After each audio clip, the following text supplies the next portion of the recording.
Bom dia! Hoje iremos apresentar um seminário sobre treponema e leptospira. O grupo é formado por mim, Amira, e Guilherme Soares. Vamos começar falando um pouquinho sobre treponema. Há duas espécies de treponemas que causam doenças em humanos, que é o treponema pálido e o treponema carário. Aqui no pálido, nós temos os três desdobramentos, que é o pálido pálido, que é o causador da sífilis, o pálido endêmico, que é o sífilis endêmica, conhecido como Begel, e o pálido pernitui, que é a bulba. E aqui no treponema carário, ela causa pinta, certo? Mas também ela não é já uma doença venérea. E o treponema pálido endêmico e pálido pernitui também não são doenças venéreas, mas ambos também causam pinta. A fisiologia do treponema e sua estrutura, ele é formado por espiroquetas delgadas e espiraladas, as extremidades são pontudas e retas, e há 3 flagelos periplasmáticos e filamentos axiais. A microaerofilia, independente da glicose, não visíveis por coloração de Gram ou Gienza, que é a CC. A patogênese e a imunidade do treponema são as proteínas de membrana externa que se aderem à superfície da célula do hospedeiro. A hialuroniedade degrada o ácido hialurônico, causando infiltração perivascular. A fibronectina das células infectadas causa uma proteção contra a fagocitose e ocorre também a destruição tecidual e lesões decorrentes da resposta imune. Há as 3 fases da sífilis, né?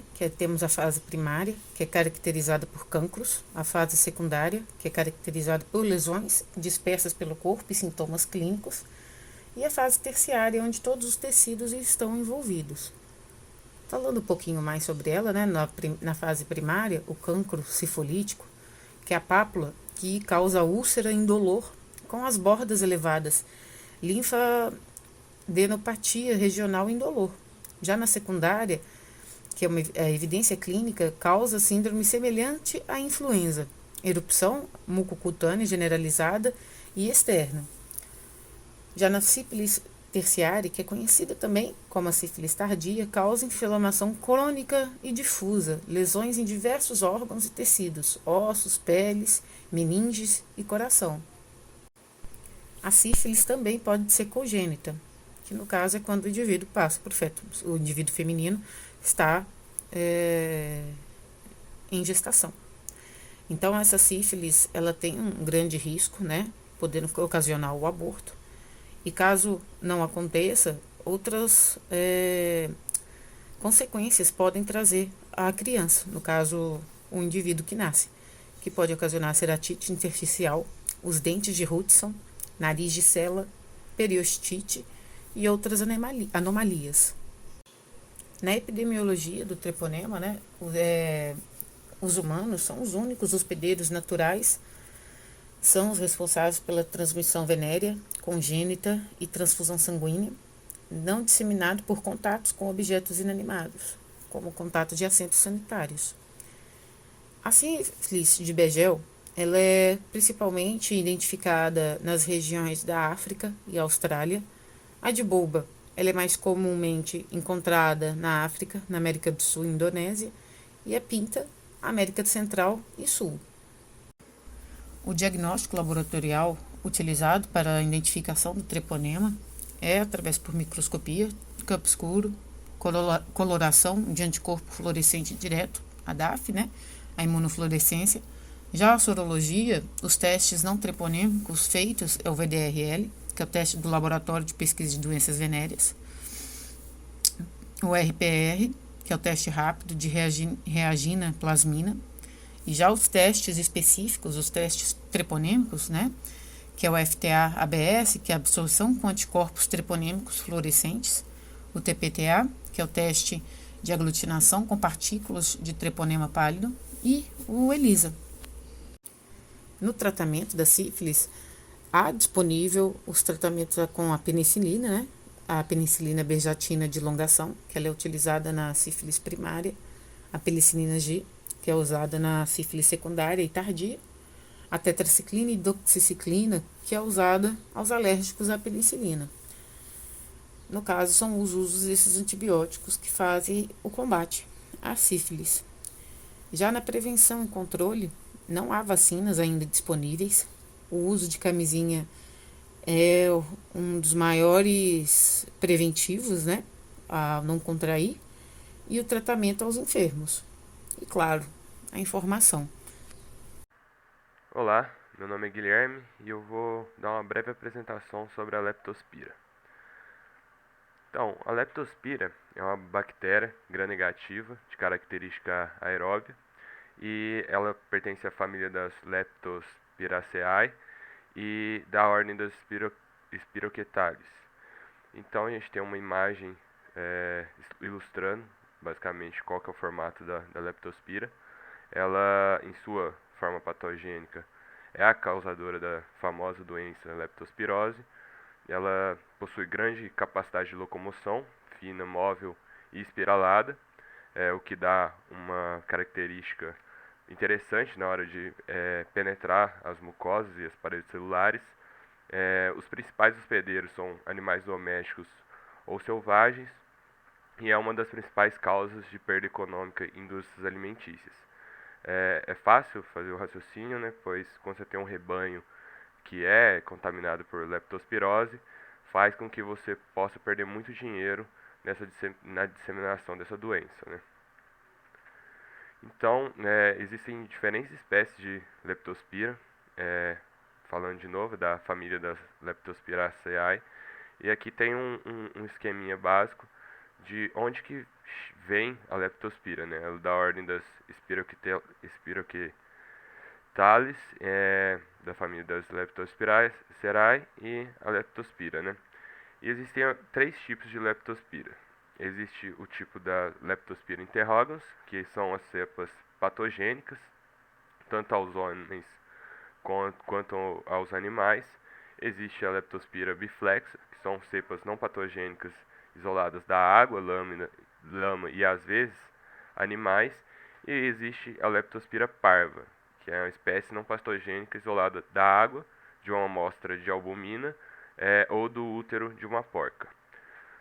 Então, nesse trabalho a gente procurou focar mais na Leptospira interrogans, né, que é a cepa patogênica que causa a leptospirose. Então, falando um pouquinho da estrutura da leptospira, ela possui, é baseado em é, quatro tipos de estrutura, né, sendo elas membrana externa, o espaço periplasmático, a membrana interna e o cilindro protoplasmático, né? A membrana apresenta características mistas de bactérias gram-negativas e gram-positivas, o que dá essa condição dela ser facilmente facilmente penetrar membranas, né? É, Possui espaço periplasmático com dois flagelos que são responsáveis pela mobilidade da bactéria, né? Que deixa ela bem mais rápida, bem mais é, é, fina ali na velocidade da disseminação. Existe também o protoplasma, onde está distribuída a aparelhagem metabólica e genômica dessa bactéria. Aqui ao lado temos uma tabela que foi retirado de um artigo da UFRGS, professor Marcos, que descreve a leptospira e o tamanho certinho de cada componente da bactéria, né?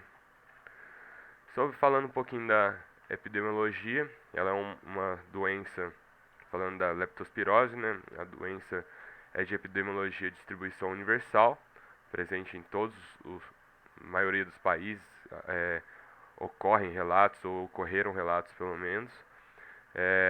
Existem dois tipos de contaminados, os contaminados chamados reservatórios e os contaminados chamados acidentais, em que os contaminados reservatórios são geralmente animais sinantrópicos, domésticos e selvagens, e eles são essenciais para a persistência dos focos da doença, né, da contaminação. Os contaminados ditos acidentais são os seres humanos ou qualquer tipo de hospedeiro que seja terminal dentro da cadeia de transmissão, né?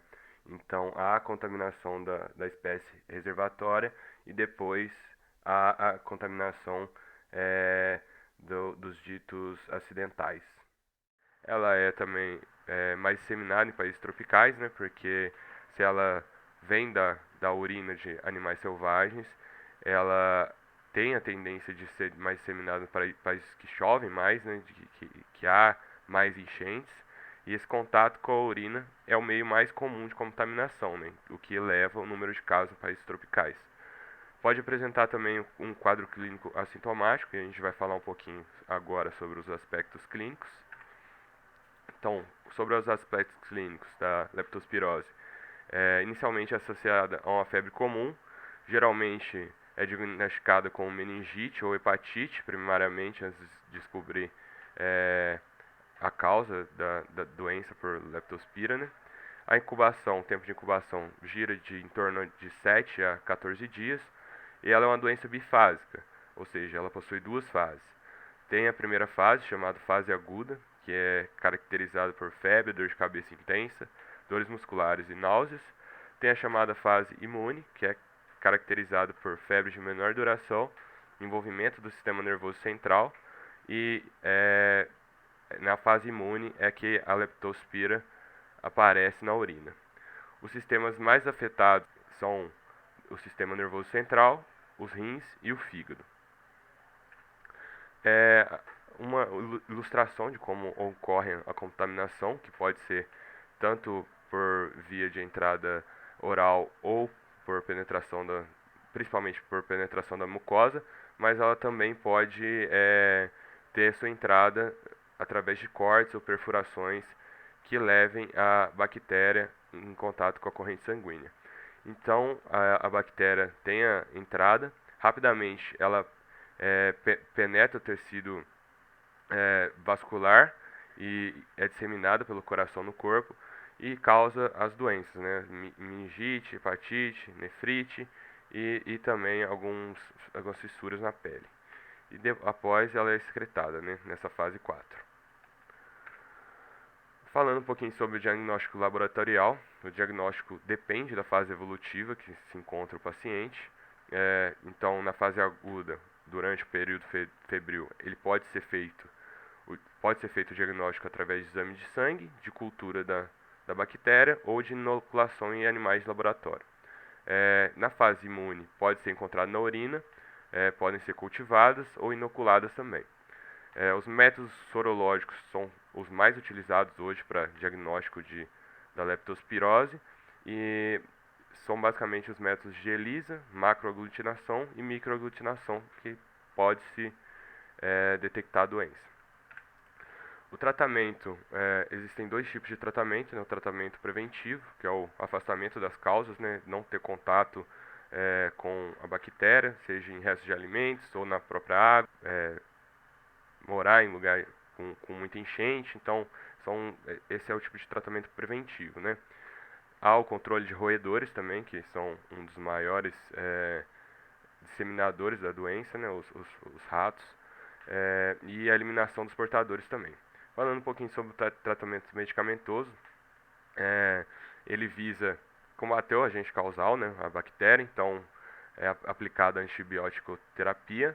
Geralmente é a penicilina G cristalina e pode ser associada também com ampicilina. Visa contornar as principais complicações, contornar o desequilíbrio hidroeletrolítico, às vezes controlar a hemorragia também, insuficiência respiratória e renal, perturbações cardiovasculares. Então, o tratamento medicamentoso é basicamente combater a bactéria e controlar os principais sintomas da doença. E essas são as nossas referências. Obrigado a todos e até mais.